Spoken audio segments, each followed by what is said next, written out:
This is the 12th lecture in the sequence on myth, and we're next week going to have an interval as a spacing, and then the following week we begin our series on symbols. And in order to find the right interface between myth and symbol, I've chosen a book to give us a sort of a pitch pipe key for that interval. So the interface between the sequence on myth and the sequence on symbols will be Rilke's Sonnets to Orpheus. You can use any edition. I rather like the translation by Young or McIntyre, although the Herder Norton or Leishman are fairly good also. Robert Bly has translated some of the Sonnets to Orpheus. If you can read the German, that would be the best. So try to acquaint yourself with Rilke's Sonnets to Orpheus for next week. And the purpose of the interval is to give a space, an articulation space, so that the lecture series, the four that constitute the first year of our education, nature, 12 lectures, ritual, 12 lectures, myth, 12 lectures, and symbols, 12 lectures, each interspersed by an interval, so that the first year has a cycle of 4 parts, but the 4 intervals also constitute a quaternary, so that the whole cycle really has 8 parts. 4 parts that are structural in terms of a content, and 4 intervals that are structural in terms of a mobility. The intervals are like the rudder, and the 4 lecture series are like the ship, so that we can take this integration journey by focusing on these 8 different sections. The second year of the education will have the same pattern. There'll be 4 series of lectures and again 4 intervals. But the second year deals with the whole ecology of differentiation, whereas the first year deals with the ecology of integration. And the two together form a complementarity. And in this complementation, our education gives us a chance to explore what would otherwise be very difficult for us to apprehend. I used to liken it to a complete 360-degree circle, that we cannot be aware of the whole 360 degrees at any one time, but if we rotate ourselves and direct our attention to this entire circle in rotation, we will have acquainted ourselves with the entire panorama of what is available to us as human beings. And then if we reverse our course and come back through that circle, again with the same methodologically appointed, measurable inquiry pattern, we will have come back at the end of the second year to where we began. And in this way, we will have done a double survey of the complete circumference of what is available to us as human beings in terms of the realm of what is there to know? How do we know? How do we find out? How do we get educated? And in this way, this education is rather a complete experience of the whole field of what would be available to us. The ordering of the content into 12-week sets of presentation is due to an examination of the traditional ways in which education have worked over the past 6,000 years. We're now at the end of the third of these lecture series, and so we're 3/4 of the way through the first year. So this is the 12th lecture on myth, and in this particular lecture, we're needing to review through the technique of a pair of books how we have come through this 12-week lecture series on myth. What does myth look like from this particular vantage point, looking back through the whole 12 weeks? Again, as we have done before, we've taken pairs of books as our method of inquiry. Traditional education and learning, up until the late 20th century, always used books as the basis upon which learning would take place. Books for the last 2,000 years, and before the book, the scroll was used for about 1,000 years. And before that, the tablet was used for a couple of thousand years, and before that, it was an oral language that was presented in such a way that the mnemonic form of recording that language was like a tablet in the mind. So that we're using books still, even though the books have run out of their usefulness as forms, we're still using the books because we're trying to understand a great deal of the past of our heritage, which is locked up in this form. Not only in the form, it's not only information in the books, but it's an inquiry process that requires the use of books, of opening up books in order to develop our sensitivity, our sensibility, our qualities of feeling, intelligence, our qualities of thinking, clarity, our whole approach to the way in which visionary intuition finally blossoms and develops through this. But rather than using single books, we're using pairs of books to obviate the disadvantages of using a form which in the future will not be used. The book simply will not be used in the future. I doubt whether CD-ROMs will replace the book, but there are all these attempts like the CD-ROM or the DVD coming up in another year. All of these will be models towards whatever comes to displace the book. Just as when the book, its original name was not Libros from the Latin, but Codex from the Greek, because the first books were really made in Alexandria. And the first Roman, the first Latin language person to use the book was Cicero. And he used books in his legal practice. He used to arrange the materials for the case in terms of a little notebook which he would take with him to his court cases. And one of the reasons why Cicero was the greatest lawyer of his day was he had the indexing capacity of the codex available to help him arrange the materials of a case in a superior order which his scroll or roll-based mentality of opposition were unable to follow. Cicero could lay out a pattern of argument that was not followable by people whose minds were schooled on the scroll. Because the book has an indexing quality quite radically different from a scroll. A scroll must be read in its order, whereas a book can be indexed. It can be read in any order, and you can make a mental abstract pattern out of a codex, which simply cuts not only the narrative, but cuts the very use of language into a multidimensional, interdisciplinary presentation. The difference would be the difference between a medieval play, like a miracle play, which follows the order of the Bible or biblical episode, and a Shakespearean play, which presents a radically different, scintillating pattern, so that only when the play is finished do you then understand what has been delivered to you.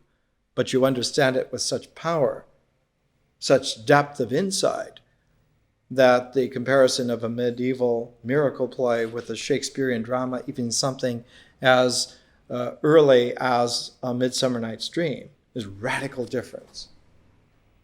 It's not just the difference between a sacred play from the Bible and a secular play from Renaissance mythological humanism.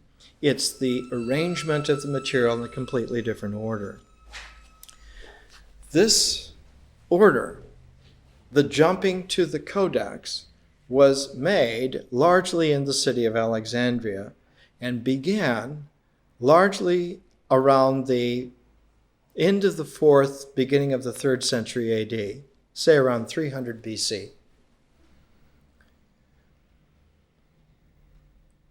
It was at this time that mythology changed its nature forever. Before 300 BC, mythology was presented in a very traditional way, challenged only once and only in one place in the whole history of mankind before that. The only challenge to mythology before 300 BC was the challenge of Plato.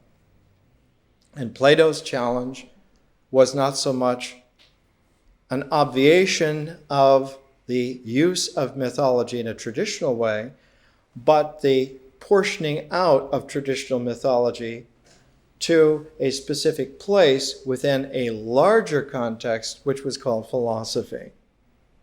Plato's use of myth as a strategic usage was to put his myths in very conspicuous places and only use them, not as the context for understanding, but as concluding examples or as convincing analogies to underscore or to punctuate a philosophic presentation of language and of meaning.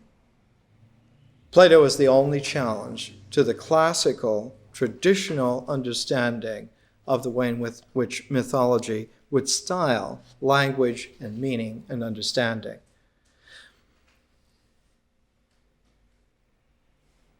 In Plato's Athens, the number one mythographer was Homer. All of Athenian education was based upon Homer. So the Homeric presentation of the myths of the Olympian gods, of Greek mythology, filtered through Homer's renditions of them, literally constituted tradition. So that Plato was the only exception to Homeric mythology in Greek history. He was followed by his student Aristotle, but Aristotle never did an in-depth study of mythology, at least one that has survived. It was left to the Alexandrians, who are really, in a way, the students of Aristotle. So the Alexandrians are grandchildren of Plato. Plato is the teacher of Aristotle. Aristotle is the teacher of Alexander the Great, who sets up the idea of Alexandria, who sets up the ethos that became Alexandrian scholarship. And had he have not died as a very young man, Alexander the Great would have been alive in 300 BC quite easily.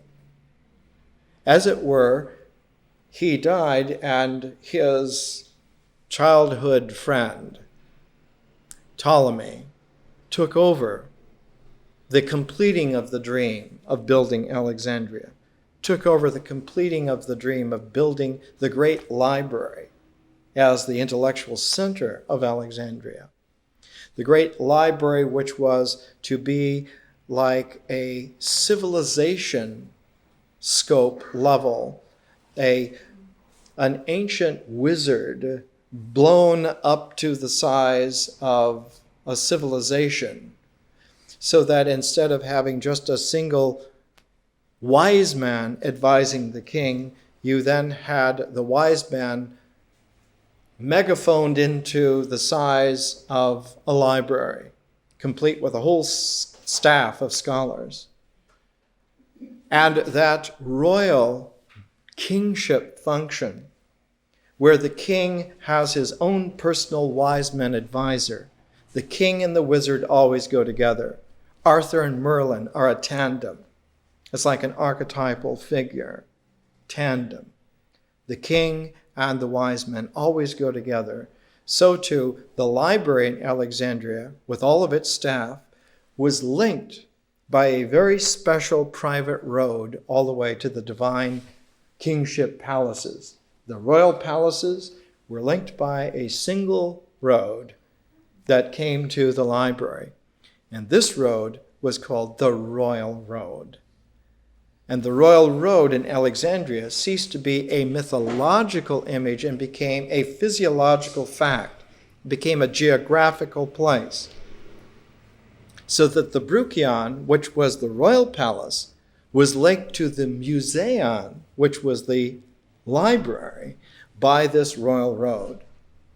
And it was only traveled by the wise men going to advise the king, or the king sending someone down the other way to get advice, to get information. So that the Museum, the great library of Alexandria, was the first brain trust in history.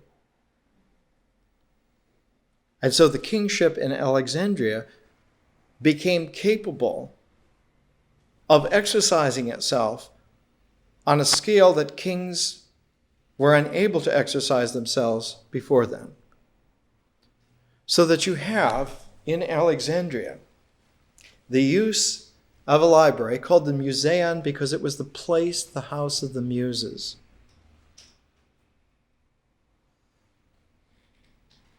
The number one pivotal quality of the library, of the Museum in Alexandria, was its shift of mythology from the Homeric model to the Alexandrian model.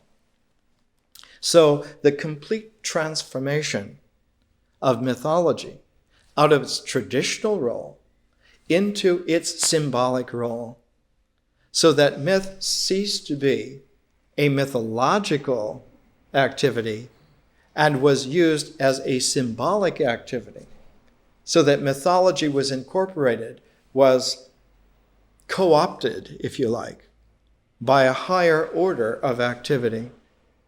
Mythology became symbolic in Alexandria for the very first time. One way in which to see this is to take a mythic figure, just for a moment. Let's take the mythic figure of Hermes.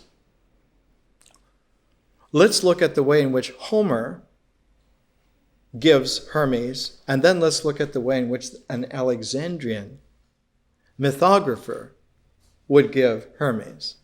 And right away you'll see a radical shift, a radical difference in the way in which mythology is delivered, in which myth is understood or heard. And this shift, coming about 300 BC, was rather permanent in human development. What made it permanent is not Alexandria, but Rome. Because the Roman mythographers, who came about 300 years after, who came about 1 AD, the greatest Roman mythographer of that time was Ovid. And Ovid's Metamorphoses is so completely different from Homer that one is right away aware that human life, not just human civilization, but human life is radically different from what it had been. And that the Alexandrian experience was a pivotal node. It was a transformational point from the Homeric to the Roman. And the difference between Homeric civilization and Roman civilization is a rather permanent development in human history. It has influenced everything. It has influenced the way in which language works. It's influenced the way in which society is able to conceive of itself as being operative or non-operative. It has changed the very structure of the brain. Yes, symbolically, that's what happened. Thank you. the spirits of the place. Let's look at, just briefly, the way in which the Homeric hymn to Hermes. Few quotations. This is I'm using the Loeb Classical Library translations because they're rather of the same quality, same order. He writes about the myth of Hermes being born, the son of Zeus, and his mother being seduced by Zeus, his mother being Maya, M-A-I-A, also pronounced Maya. So the king of the gods, and as his father, Maya as his mother, Hermes is born in a cave. And Homer begins this way. Muse sang of Hermes, the son of Zeus and Maya, lord of Selene and Arcadia, rich in flocks, the luck-bringing messenger of the immortals, whom Maya bare, the rich-tressed nymph when she was joined in love with Zeus, a shy goddess, for she avoided the company of the blessed gods and lived in a deep, shady cave. Now, this Selene, C-Y-L-L-E-N-E, is a mountain in Arcadia. If you can picture to yourself Greece, the Peloponnese, being appended to the larger mainland of Greece by the narrow Corinthian isthmus, in the great Peloponnese peninsula, the very top part of it is Arcadia. And there's a gulf that comes in, separating the Peloponnese and Arcadia from the rest of mainland Greece. Across this gulf, across the Ionian Gulf, is Delphi. And Delphi is related to the Arcadian Hermes. The Pythian Apollo oracle of Delphi is intimately related to the development of Hermes in Arcadia. Hermes and Apollo always go together. In fact, the way in which the Homeric myth of Hermes develops is that as soon as he is born with the dawn, by midday he played on a lyre which he made, and in the evening he stole the cattle of far-shooting Apollo. So Hermes is born active, and in this first day of his life, it's punctuated by three basic events: the beginning, the middle, and the end. The beginning is his birth, the son of Zeus, the son of Maya, in a deep, shady cave on the slopes of a mountain in Arcadia. The second event, the middle of it, is that he makes a lyre out of a tortoise shell. He sees this tortoise shell and immediately, spontaneously, understands that this is a resonating chamber and that he can hollow out this tortoise shell and affix some kind of a fret work on top and string 7 strings. In Homer, the lyre has 7 strings. Later in Alexandrian mythology, Apollo's lyre will have 9 strings because there are 9 muses. And the figure which has the 7-string lyre in Alexandrian mythology is Orpheus. Orpheus plays a lute. He plays a lyre that has 7 strings, and Apollo plays a 9-string lyre. But in the original Homeric myth, one doesn't have this Orphic intrusion in understanding.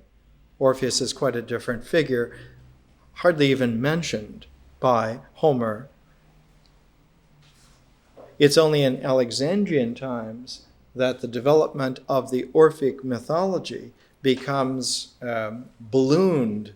And one has, for instance, one of the great librarians in Alexandria, Apollonius of Rhodes, who writes the Argonautia, Jason and the Argonauts, in which one of the Argonauts is Orpheus. and his use of the lyre is one of the heroic adventure qualities there. But in Homer, it's the 7-string lyre made by Hermes at midday out of the tortoise shell, and he keeps that with him. And in the evening, the end of that first day, he steals the cattle, the long-horned cattle of Apollo. The mythic image of the long-horned cow is at once very charming and also illustrative of a very ancient tradition. Hera, the wife of Zeus, is very often pictured as a bovine type of a woman. She has cow's eyes. And she's related to the Egyptian Hathor, who is the goddess with the long horns, who also is the harbinger of the way in which the rebirth of the sun takes place, rising through her horns. And Zeus, who is the god of the sky, the god who holds wide heaven, but Apollo as the god of the sun that dominates the rise of the day through heaven and then sets at night. So the relationship of Apollo to Zeus, the sun to the sky, is tied up with the way in which the divine cow with the long horns is the place that frames the rising of the sun, gives the mythological locus of rebirth, of a new day, of coming back into the light of day, coming back into life. The Egyptian Book of the Dead is called the coming of forth by day. That rebirth has to do with the way in which Apollo and Hera together form a juncture, a sacred threshold by which those who are in the underworld may emerge again, may come back into the light of day.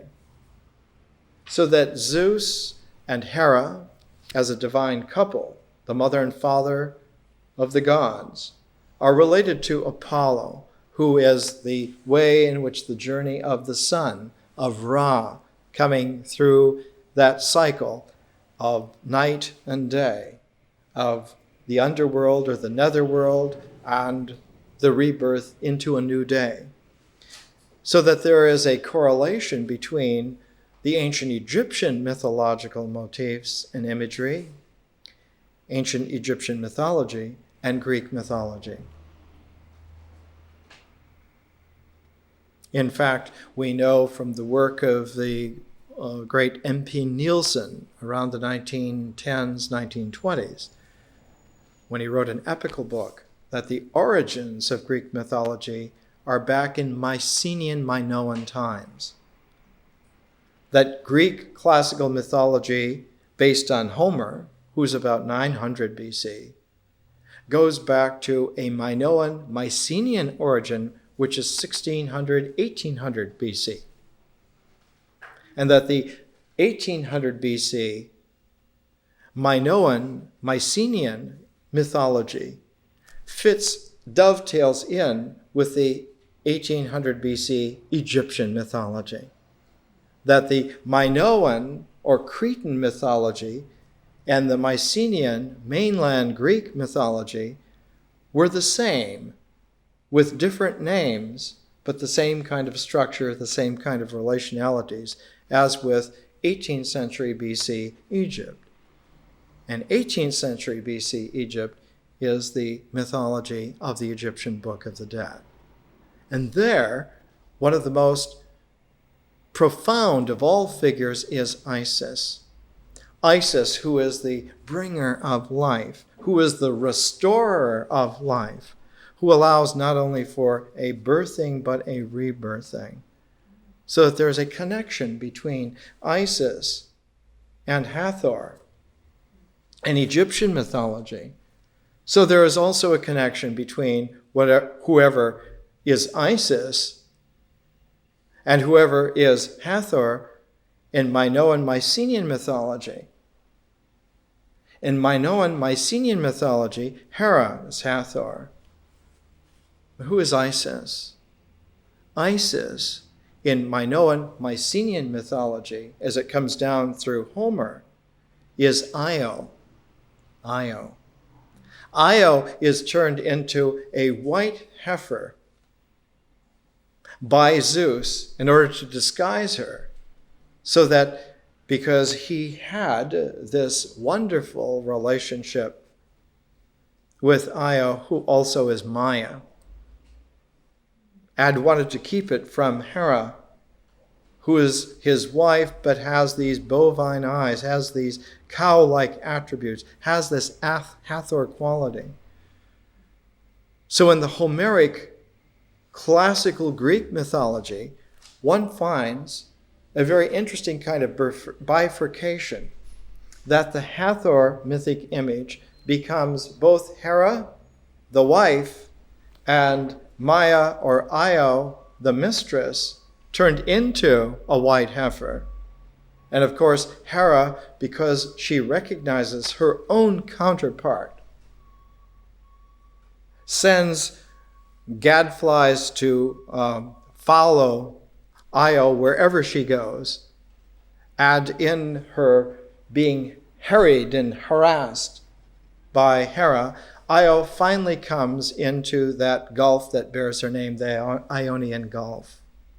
It's interesting that the moon of Jupiter, named for Io, should be this volcanic moon that is constantly throwing up magma, because it's a perfect example of the uncanny continuity of imagery here.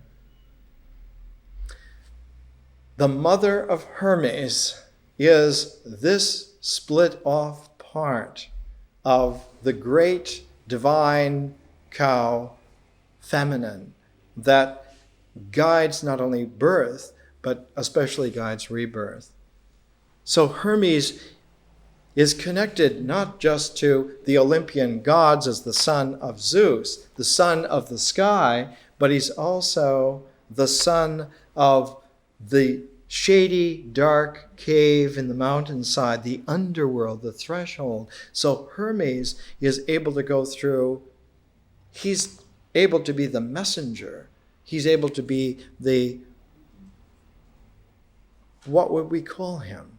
He's the hierophant of being able to go back and forth through the threshold that separates night and day, sky and underworld. He's the messenger of the gods, but he also is the conveyor of the souls to the netherworld and the conveyor of the souls from the netherworld back into rebirth, back into life. So that Hermes becomes the shepherd of the whole ecology of birth and rebirth, of the netherworld and the sky, and the way in which they're connected into a larger whole. Now, one finally figures this out by reading Homer, by thinking about Homer, by putting it together. And the story is told in very direct relationship here. The key to it in Homer is the relationship between Apollo and Hermes. And finally, discovering that his cattle have been stolen by Hermes, Apollo brings him before Zeus, and in this court of indictment, Apollo begins to feel a very deep fondness for Hermes, because he recognizes himself. So Apollo and Hermes are split off from some deep ancient archetypal unity, just as Hera and Io really belong together. So too Apollo and Hermes really belong together.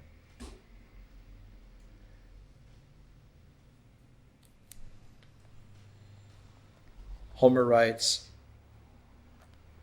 that Apollo is astonished because this other part of him, this Hermes, this hermetically missing part of him, not only shows him the lyre, but shows him that playing the lyre creates song.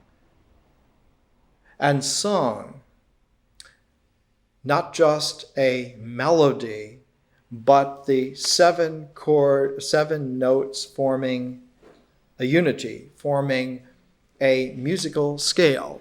And with the repeating of the first note in the eighth place, one has this harmonic of a scale, of a musical scale. And Apollo then adopts this for himself and exchanges a gift. Hermes gives him the lyre and the gift of song, of measured song, of putting words, of putting language, of putting tones. Goethe once said that tones are the rounding off of noise into wholeness, of making a set of wholenesses, a set of notes, and that this set then becomes a scale that can be applied wherever in the universe. And its ability to organize by combing noise into resonances that are kept in form by the scale, that music transforms the noise of nature, the cacophony of nature, into the music of the soul. This way, nature becomes spiritual by being harmonically arranged into musical terms. And for this gift from Hermes to Apollo, Apollo gives the gift of deep divination to Hermes. Hermes answered him with artful words, "You question me carefully, O far worker, yet I am not jealous that you should enter upon my art. This day you shall know it, for I seek to be friendly with you, both in thought and word." And then he goes on and receives this gift of prophecy. This is a Homeric, classical, Greek mythological presentation of Hermes, of the mythic image of Hermes. When we come to Apollodorus, Apollodorus's work is simply called The Library. We don't know exactly when it was written. It's called The Library because it was a librarian's crib book on a whole range of mythological variations, so that one doesn't find the myth of Hermes in here or the myth of anybody in here. One has to go to something like an index, and here in the index you find a whole half page of entries on Hermes, and they're scattered throughout the entire volumes, because the whole book was simply a librarian's cataloging index of the range of mythic figures. It's called The Library simply because Apollodorus worked in the library, in the museum. It was a reference book. There never were reference books in Athens. Reference books come from Alexandria. Even though one had the power of mind of a Plato or an Aristotle in Athens, they did not have indexing reference perspectives on something like mythology, on anything. Whereas in Alexandria, this was the form. Now, usually in retrospective, one says then, well, Athens was the home of original thinking, but Alexandria was the home of synthetic mulching together of many things. They weren't very original. There are Sophocles in Athens, but when you come to the writers in Alexandria, you have these pastiche workers. But the pastiche workers are a completely different order of human civilization from the Athenians. Callimachus is a completely different writer from a Sophocles. Apollodorus is a completely different kind of writer from Homer. Homer is still a mythologically based intelligence.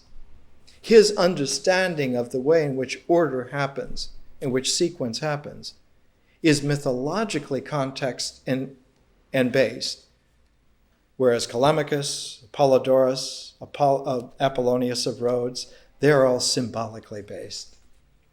They're not given a mythological context to language, but a symbolic context to language. There's been a transformation. And when you come to Ovid, some 300 years later in the Metamorphoses, you find that this pivot, this change, has exuded itself into a completely different worldview. So different was the worldview that they had to have a completely new, a different epical basis for civilization. The Homeric no longer worked. Whereas Homer's epics are the basis of Greek civilization, Virgil's epic is one half of the basis for Roman civilization. The other half of Roman civilization is based upon the epic of Ovid, the Metamorphoses. So Ovid's Metamorphoses and Virgil's Aeneid together are what Homer's Iliad and Odyssey are. Homer's Iliad is rewritten as the Aeneid, and Homer's Odyssey is rewritten as the Metamorphoses. One has, in the Odyssey, as those of you who've been reading it, as the year-long text, as the substrate for our pairs of texts all the way along. The Odyssey is a cycle, a mythological cycle, in the Homeric vein of the way in which life renews itself by coming full round. And coming full round is called in the Odyssey, called by Homer, the day of homecoming. And the most important thing to Odysseus, more important than the victory at Troy, more important than all of his adventures, more important than himself, is that he achieve his day of homecoming.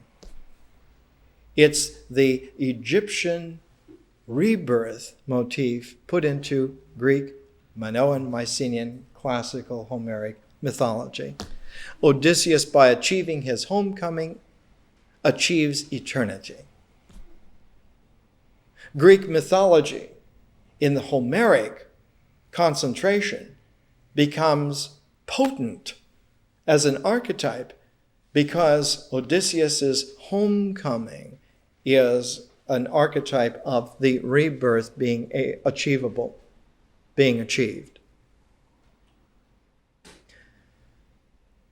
The rising of Ra each day is an opportunity for those who have gone through the pattern of the netherworld, of the underworld, gone through the 12 gates of the netherworld, all the compartments of the below the threshold of living day. And if you have gone through that, you are able to anneal yourself at the end of that subterranean cycle with Ra. And so when Ra rises again for a new day, you rise with him. Ra's rising becomes a salvation for you from the underworld, from the netherworld, and you are saved. You are brought out of the beyond into a new day. Now, it's important to understand this. The Egyptian mythological archetype does not see eternity as one once and for all, but it is one every single day anew. Ra is able to rise, not permanently, but only one day at a time. So Egyptian mythological eternity was that Ra is the Lord of time. He is the Lord of millions of years because he can rise forever, but only one day at a time. So Egyptian eternity is the string of millions of years added to one day at a time forever. And so the Greek mythological tradition, which is descended from this, also has the idea that one needs to repeat rebirth every cycle. The Alexandrian emendation to this is that those cycles of each day, those cycles even of each week or of each month, even of each year, that those cycles have larger forms, and that from the scope of a civilization, the Alexandrian megaphone shouting the Greek, Athenian, Homeric motifs into civilization size, saw that the problem was no longer how to rise each day with Ra. Rebirth on a day-to-day basis was assured and understandable. Rebirth even on an annual basis was understandable, had been achieved for millennia. But what was problematic in Alexandria was that there were large cycles of time involving 2,000-year periods called the Aeon. And how do you get reborn when the Aeon is over? When time forms are finished, who is going to furnish the rebirth? And so the Alexandrian preoccupation with a symbolic, dominated mythology was the problem of apocalyptic ends of civilization. How do you deal with the end of time? How does one come back into a new time? And we'll go into that after the break. Let's come back and carry this one step further. We've looked at Homer in his hymn to Hermes, characteristic kind of language. When Hermes had said this, he held out the lyre, and Phoebus Apollo took it and readily put his shining whip in Hermes' hand and ordained him keeper of the herds. The son of Maia received it joyfully, while the glorious son of Leto, the Lord, far-working Apollo, took the lyre upon his left arm and tried each string with a key. Awesomely it sounded at the touch of the god, while he sang sweetly to its note. Then we saw Apollodorus in Alexandria, a typical kind of entry.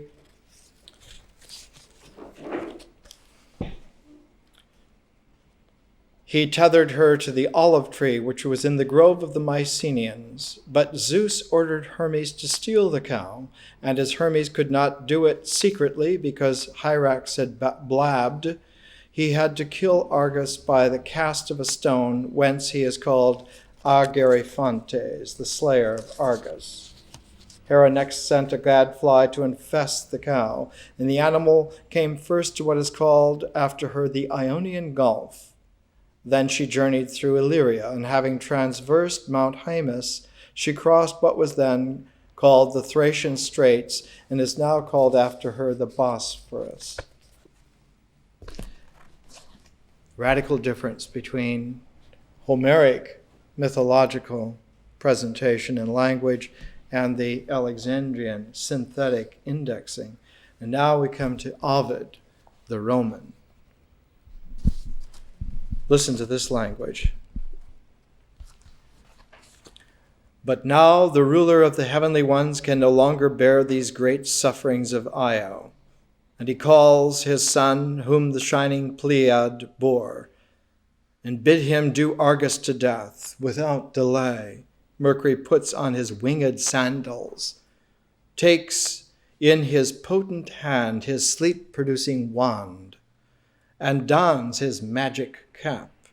Thus arrayed, the son of Jove leaps down from sky to earth, where he removes his cap and lays aside his wings. Only his wand he keeps. With this, in the character of a shepherd, through the sequestered country he drives a flock of goats, which he's collected as he came along, and plays upon his reed pipe as he goes. And he sneaks up upon Argus. He charms him with a song. And when Argus falls asleep, when Mercury was going on to tell his story, he saw that all those eyes had yielded and were closed in sleep. In other words, he sings the mythic song, but not to tell the myth, as in Homer, or to even use a snippet of it, as in the Alexandrian synthetic mythographers. His own myth becomes just an element of a story whose episode ends with this kind of a Roman savage murder. When he saw those eyes had yielded and were closed in sleep, the myth put him to sleep. Straightway he checks his words and deepens Argus' slumber by passing his magic wand over those sleep-faint eyes. Notice the magic now creeping in. And forthwith he smites with his hooked sword the nodding head just where it joins the neck, and sends it bleeding down the rocks, defiling the rugged cliff with blood. Argus lies low, the light which had been within those many fires all put out, and one darkness filled those 100 eyes. So you see, the Roman sensibility is quite different from the Greek. The Virgilian, warlike, plain, death-dealing quality is radically different from the Greek, even radically different from the Alexandrian Greek. The Athenian Greek of Homer, the Alexandrian Greek of Apollodorus, are based upon a Greek language civilization that in its foundations goes all the way back to the Egyptian and has a continuity with it. The Roman cuts that continuity. It ends it. The founder of the Roman civilization, the man who paid money to Virgil to write the Aeneid, who banished Ovid because he insulted some of the magic prerogatives of the emperor and exiled Ovid never to return to the city of Rome. That figure, Augustus Caesar, was completely jealous of making sure that the old civilization ended completely, that Augustus took very seriously, that he presided over the end of an entire time form, an entire aeon, millennia long form, which was styled by a certain kind of mythological continuity, that be ended forever, and that the new mythology, the new mythological time form, which would bind all human activities, would have a Roman flavor and not a Greek, would have an Augustan origin and not an Egyptian, or even a Homeric, or even an Alexandrian, but would have a Roman cast to it. And Augustus, not only making sure that the mythology was ending and beginning, but seeing to it that the most potent part of a mythological language, the most potent part being its prophetic, divinatory, wild card qualities, the qualities of a mythic language that leap over into magic, that magic language especially be curtailed. And so all oracular writings whatsoever that existed in the world were commandeered personally by Augustus Caesar, by the Roman emperor, by Rome, by the Senate and the Roman people headed by the prince, the first man. Augustus saying, I'm not so much an emperor, it's that I am the first man. You may say whatever you like, but you must hear me first. And this is the source of backroom power brought out into the public. You may say whatever you like, but I'm in control and I speak first on every issue. You will have heard me first before you venture to say whatever you're going to say. And everyone else will be hearing what you have to say vis-a-vis what I had to say. And so it was called the Augustan Principate. The Roman Empire initially was called the Principate. It meant it's based on the principle of the first man. So Augustus is like an Adam for a new civilization. He's the first man. He sets the tone, he sets the prototype. He styles whatever is going to come out. And all prophetic language that was written was commandeered by Augustus. Every scrap of papyrus that had any prophetic writings on it whatsoever was confiscated, commandeered, and brought to Rome.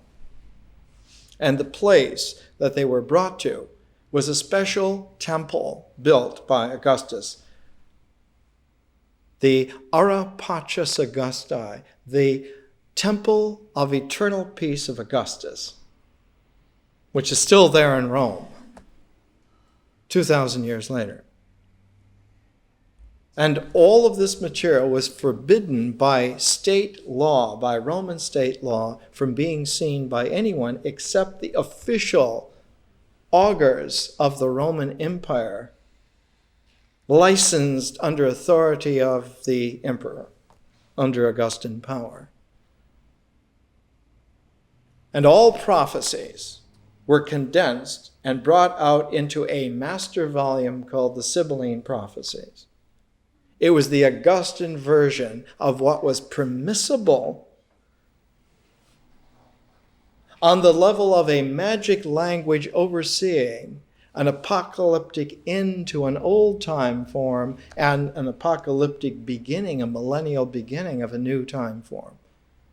So the Sibylline oracles are an example of Roman editing of ancient prophecy, bringing everything down to a single place. One of the style masters for this editing process was Virgil. And in Virgil, as his technique developed to write the Aeneid, he progressed from writing little pastoral, bucolic poems to writing what were called georgics, which were larger analogy-based kinds of poems, to finally writing the Aeneid. In the eclogues of Virgil, these pastoral-based works, the eclogues start with the Alexandrian synthetic transformation of mythological language. And of the Virgilian eclogues, the fourth one is called the Messianic Eclogue. And when you read it, it was written long before the birth of Jesus, long before the writing of the New Testament, 100 years almost before some of those documents. The fourth eclogue of Virgil reads like a prophecy. The babe born under a guiding star who would usher in a new age. And all of the iconography that you find in the standard archetypal, biographical, magical, predictive imagery that's there in the New Testament is there in seed in Virgil's eclogue under Augustan authority. Which is no surprise because it was Roman authority that edited the New Testament again and again and again to make sure that it was in conformity with the new time form and that it followed the dictates of the authority of the Principate exactly. And anything that did not fit in, could not fit in, was excised from the work. Because there was no four-gospel New Testament form until very late, about 150 years after the events, and made in Rome. It was a Roman style of Alexandrian editing that had an Ovidian type of mythological cast to it.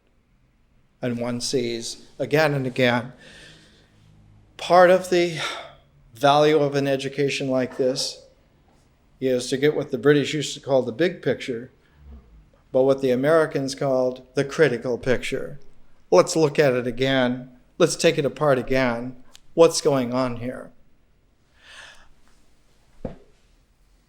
In this outlook of the way in which mythological forms, style, language, which then give a tone to the way in which experience is felt, and the way in which experience is felt, in which language is styled in its forms, expressive forms, all of this sets a kind of a stylistic way in which interiorization of meaning begins to create understanding and mind. That thinking follows the lead, the cues of the feeling arrangements of intelligence, of the way in which experience is brought in feeling tones into forms.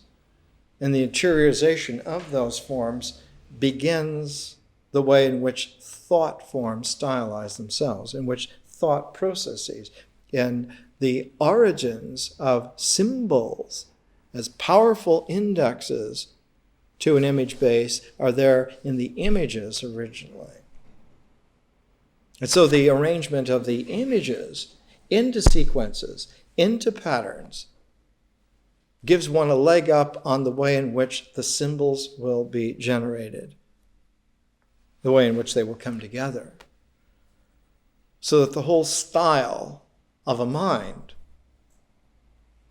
is given a heavy stamp by the way in which the mythological feelings and the relationalities of words to each other in language are first put down. If you control the mythological experience of someone, all you need is the first 5 years of life, really. If you keep it up for their whole life, they never even know. But if you have them for the first 5 years, you can always bring them back. Because the deepest feelings of certainty, of rightness, of exactness, of truthfulness are already laid down. They're there. Once someone is inculcated like that, it takes a tremendous education, a concerted yoga, a terrifying shamanic experience to break that, to come out of that, to transform from that, to mature out of that. And finally, when given centuries, if not millennia, of habit forming tradition, of the way in which language carries all of this as a substrate, as a subconscious quality of certainty and feeling, all of this becomes very difficult to deal with. So that later on, some 1800 years after Augustus, notice 1800 years before Augustus is something like the Egyptian Book of the Dead, coming forth by day. The origins of the Minoan, Mycenaean mythological basis of Greek mythology. On the other side of this time form, 1800 years into the future, 1800 AD, you have someone like Immanuel Kant, who senses that in order to have clear thought, in order to have a critical consciousness, one has to have a transcendence of everything, content, method, elements. And only by having this kind of transcendent horizon of pure reason is one able to think for the very first time. Is one able to subject the world to some kind of intelligent appraisal without all of the conditioning qualities. And not just Kant, but one finds it again and again in that same age. Different versions of attempts to do this. Hegel's attempt to try to get out of the historical inevitability of tradition by ratcheting up through synthesizing dialectical stages of transcendence to get to some kind of larger overview. Kant tries to go in and rearrange the nuclear quality. Hegel tries to rearrange the cosmic context. Or you find For instance, in English language people of the same time, Kant and Hegel being a German language stylization, one finds the attempts of a Shelley or a Blake, to try to make a complete new mythology, having no figures that are congruent with any of the traditional figures, a complete radical new mythology. And to see how the archetypal relationalities reoccur, but with a completely new mythological image base. Instead of a Zeus and an Apollo, one has a Los or a Book of Theo. And out of Blake's mythology comes his great epic, Jerusalem. A new view of the way in which the history which has happened and will happen is able to be seen from a completely new mythological basis. Or like a Shelley, who goes into the nuclear depths of the Greek mythology to focus upon the way in which language operates, in which the image vis-a-vis the symbol is able to operatively evoke a visionary consciousness which is trans-symbolic. Like at the end of the Prometheus Unbound. Notice him taking one of the great mythological style masters, Aeschylus, taking one of the great mythological figures, Prometheus, and writing the missing unbound quality, and at the end, the great spell that frees man at once and for all time from the mythological habit-forming sleep of tradition is the ultra-destructive chant to hope till hope creates from its own wreck the thing it contemplates. This alone is life, joy, empire, and victory. This quality of Shelley, of Blake, of Kant, of Hegel, in the United States, of Franklin, of Jefferson, of these figures trying at the same time to fracture, to make a complete revolution, to break out of a pattern which had become stale and confining, which had become apocalyptic even at that time. The French Revolution of that time began dating the year 1. We're not going to use that calendar at all. So one sees, even 200 years ago, the flexing of tremendous visionary capacities, the differential muscles of a transcendent consciousness to try to find some other, some new, some revolutionary, some completely different way of apprehending ourselves and the world and each other and the history and the traditions. And even the misunderstandings. Emerson's tremendous emphasis on Goethe, and seeing Kant through Goethean glasses, Emerson's transcendentalism is a misunderstanding of Kant's transcendental analytic.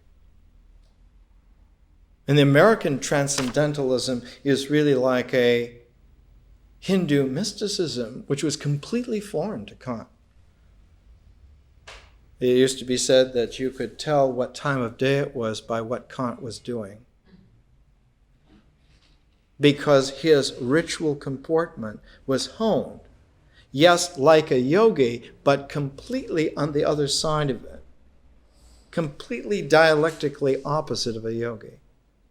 Instead of interiorizing by concentration, Kant's concentration made explicit focus. A yogi makes an implicit concentration. The Kantian outlook makes an explicit concentration. talk about Kant here because Ernst Cassirer, the author of Language and Myth, is the great transformer of Kant for the 20th century. He does in the 20th century what was attempted in the early 19th century. Hegel never had to make too many criticisms of Kant because he could see the comparison. When Kant would lecture, he lectured for a while in Berlin, in the same building that Hegel lectured at the same time. And Kant would have 5 or 6 students, and Hegel would have so many hundreds of students, they were hanging outside of the windows. Hegel's impact was that of like a tidal wave. Kant's impact was that of like a hypodermic needle, inoculating maybe one person at a time. Hegel was like a visionary fever that just swept over hundreds of thousands of people at a time. Hegel didn't have to pay much attention to Kant. And the 19th century was largely a Hegelian century.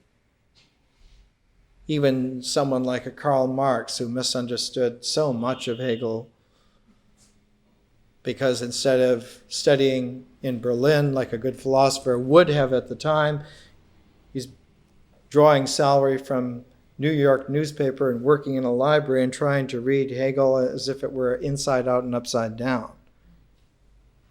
And Marxian dialectic misses completely the contemplative power of Hegel and subsumes in its mishandling of Hegel a Kantian technique of trying to make transcendentally explicit qualities. And so one has a very curious thing that Marxism is a chimera of Hegelian and Kantian confusions. Instead of having something which really would transform a person, applied to transforming society, politics, culture, one has a mishmash that double implodes. Instead of clarity, it creates a mind of mush. One of the problems of Germany in 1996 is how to bring back from a kind of a social mush the minds of 15 to 17 million people who lived under a Marxist communism in East Germany for several generations. They don't think very well because their thought is based upon feelings that are not very articulate at all, because of a complete mashing of mythological potential into state ideology. The East German mind would have made very good fodder for Roman organization. Augustus would have known exactly what to do with such people. But it doesn't make very good multidimensional German citizens of a 21st century Germany that is scintillating with possibilities of vision, of a whole new way of looking, a Europe which is completely different, has a whole different kind of an ethos and basis. The example here, the intelligence here, is focusing on the way in which mythology, when it transforms into thought, when something as implicit as the image transforms and becomes explicit as the idea, there's a tremendous gain in power of applicability. There's also this kind of asymptotic capability of applying it to an entire world. But unless that is handled with broad intelligence, with depth of understanding, one comes out with bastard forms. One comes out with chimeras that simply do not work. And so one has this quality. Let's come to Mircea Eliade, Myth and Reality, our book which is paired with Cassirer's Language and Myth. Eliade writes here, in summary form, it could be said that for primitives, the end of the world has already occurred, although it is to be repeated in a more or less distant future. Myths of cosmic cataclysms are widespread extremely. They tell how the world was destroyed and mankind annihilated, except for a single couple or a few survivors. The myths of the flood are the most numerous and are known everywhere, although extremely infrequent in Africa. And in addition to flood myths, others recount the destruction of mankind by cataclysms of cosmic epidemics, cosmic proportions, earthquakes, conflagrations. Clearly, this end of the world was not final. Rather, it was the end of one human race, followed by the appearance of another. But the total submergence of the earth under the waters, or its destruction by fire, water or fire, alchemical opposites, followed by the emergence of a virgin earth, symbolize a return to chaos, followed by a new cosmogony. This quality of myths carrying the time-form-image base, that the time-form-image base, which culturally works itself out to tradition, to the tribe, even on level of nation-state, the human grouping, the sociological groups, the sets of human activities, whether arranged by geography or by social function, however they're arranged. That entire ensemble, that entire set, that entire pattern becomes indexed by its symbolism. Symbolic ideas then restructure this, make not only a restructuring by interiorization of meaning, but by explicit application of that meaning. And so symbols will work in a double way. In his great philosophy of symbolic forms, which is largely his attempt to transform the Kantian outlook of the world, Ernst Cassirer writes this. This is volume 1 under the chapter Language as Expressive Movement. Language as Expressive Movement. In his work entitled The Expression of Emotions in Man and Animals, a book called The Expression of Emotion in Man and Animals by Charles Darwin. Darwin attempted to create a biological theory of expressive movements. In other words, a whole biological theory. Darwin was trying to trace it back so that expressive movements, interpreting them as a vestige of actions which originally served a practical purpose. According to this theory, the expression of a specific emotion would be merely an attenuated form of a previous purposeful action. The expression of anger, for example, would be merely a pale, attenuated image of a former movement of aggression.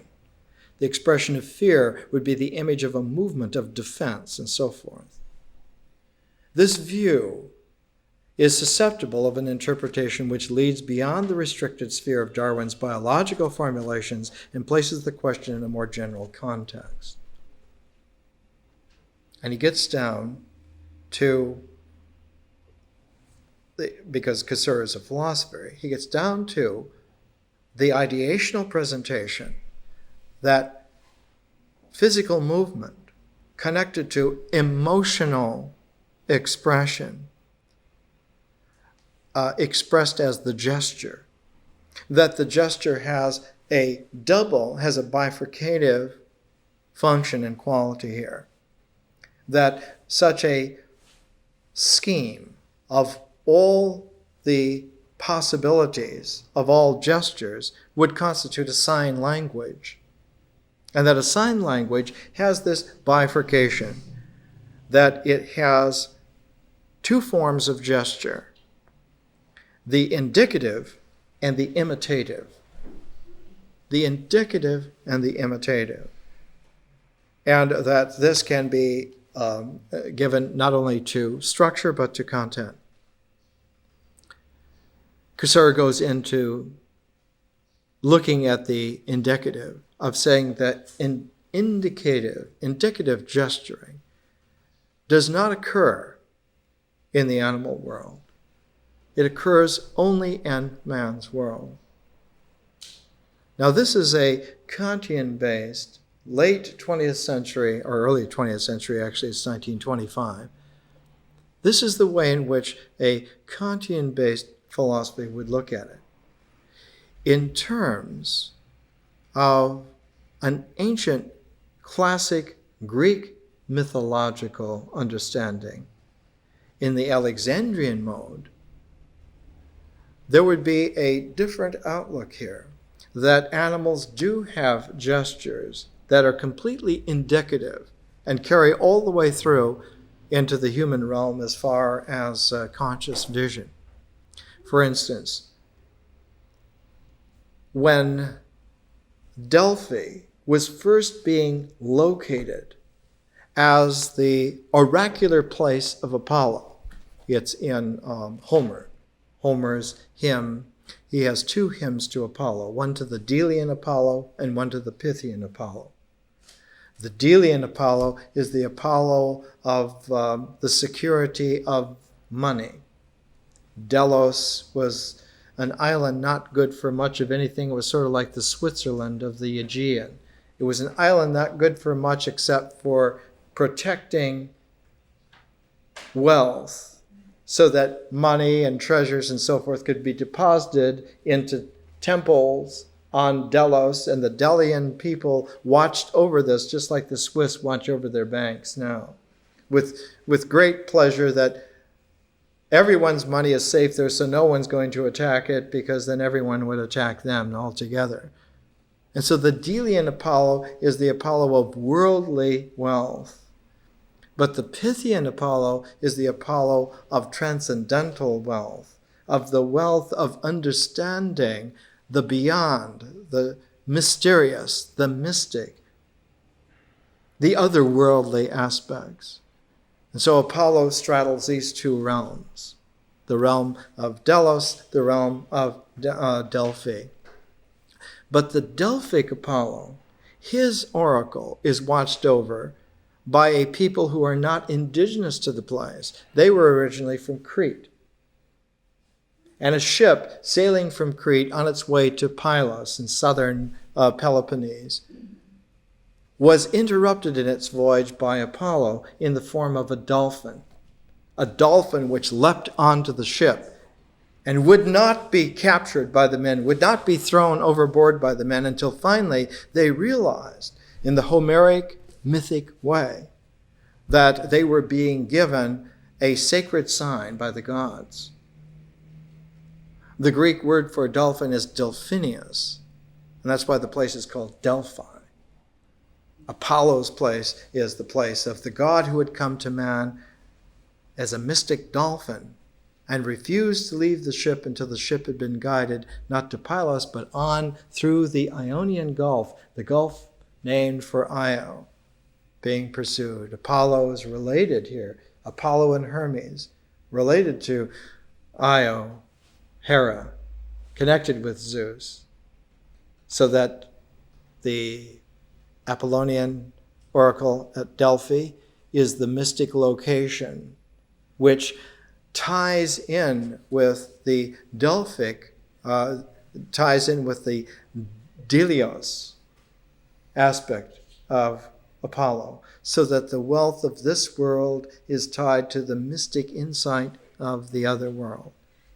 So that one has this axis which Apollo embodies in his mythic image, that he is the guarantor of the connection of these two worlds, just as Hermes, his other side, is the connection between the upper world and the nether world. So that those two worlds come together. Apollo's guarantee is that hermetically sealed will be the world of wealth here and of permanent wealth in the beyond. So the health of the world for man is guaranteed by Apollo And the ability to have mobility to move between realms is guaranteed by Hermes. Hermes is the guide of the souls. Apollo is the guarantor of the wholeness of life. So the Apollonian form is not just something which one sees contrasted to the Dionysian form in something like Nietzsche's early work, but the Apollonian form in Homer, in the Homeric mythology, is the guarantee of the way in which life has its trueness. Apollo is the god of the trueness of life. Connected with the Pythian Apollo, with the divinatory qualities of Apollo, is this median membrane linking the wealth of the world. And that median membrane is held by the muses, the 9 muses. So there are 3 functions in Apollo.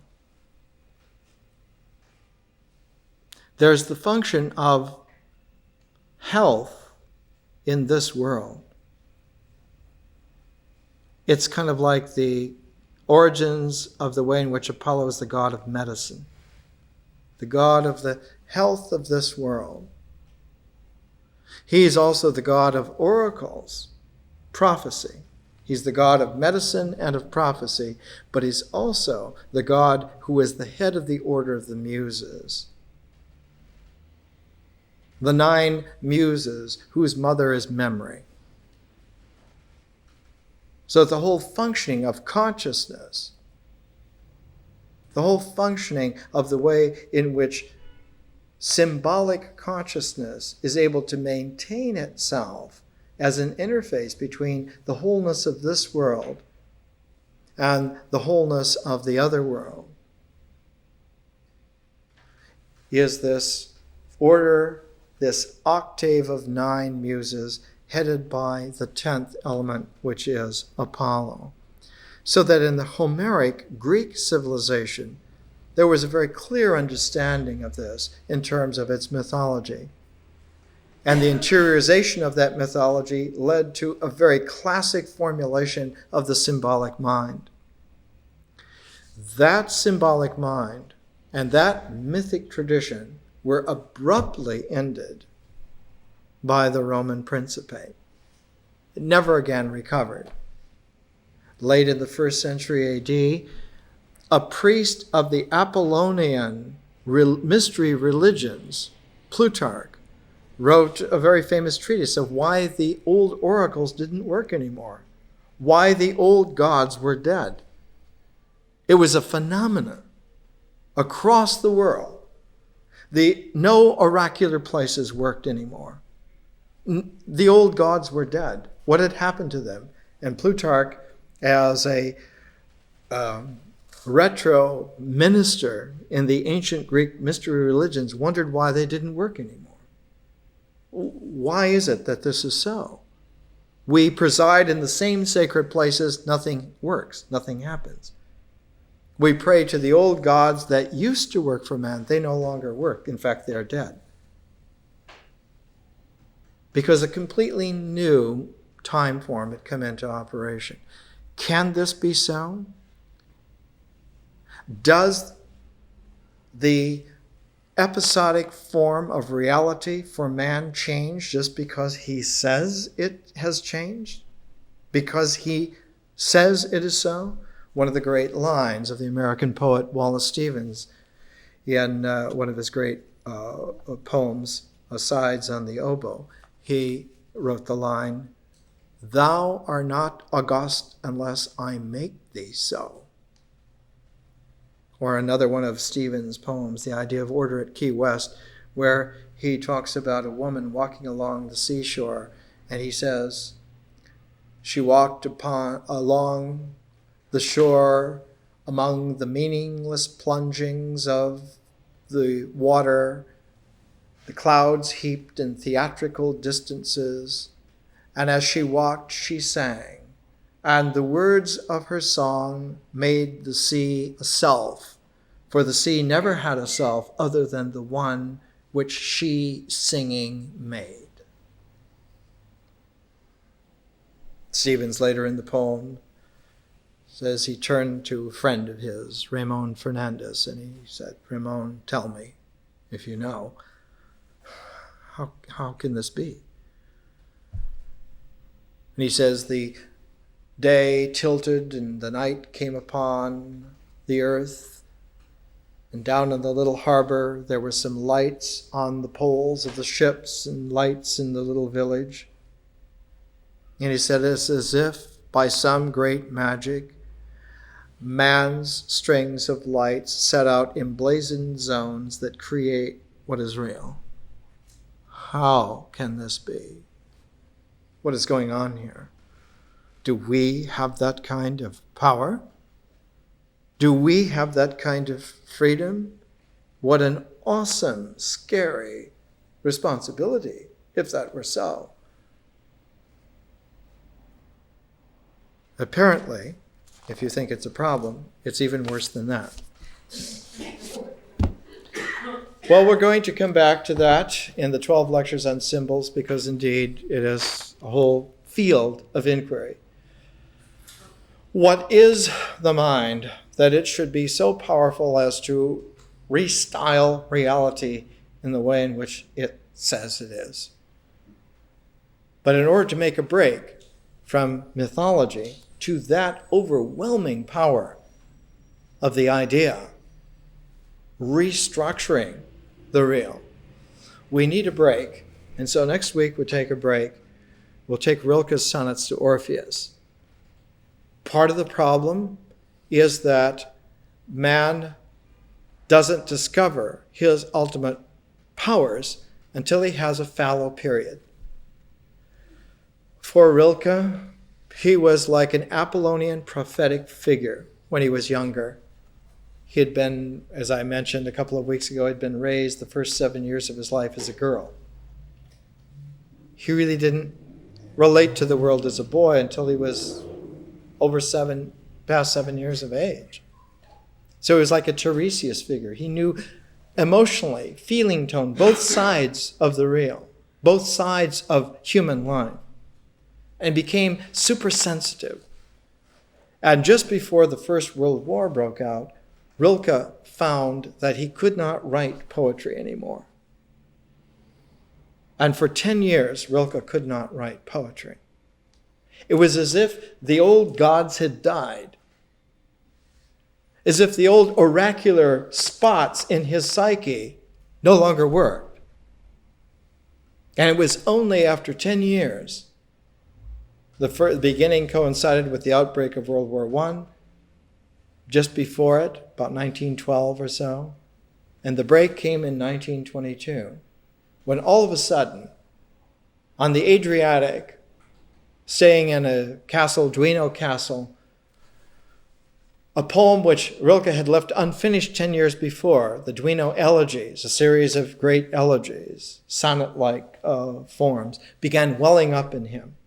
And as soon as it began to well up at him, within a few short days, it was as if he had been seized by some demonic prophetic capacity, some torrential tornado of insight came into the midst of his poetic intuition, which was already white hot.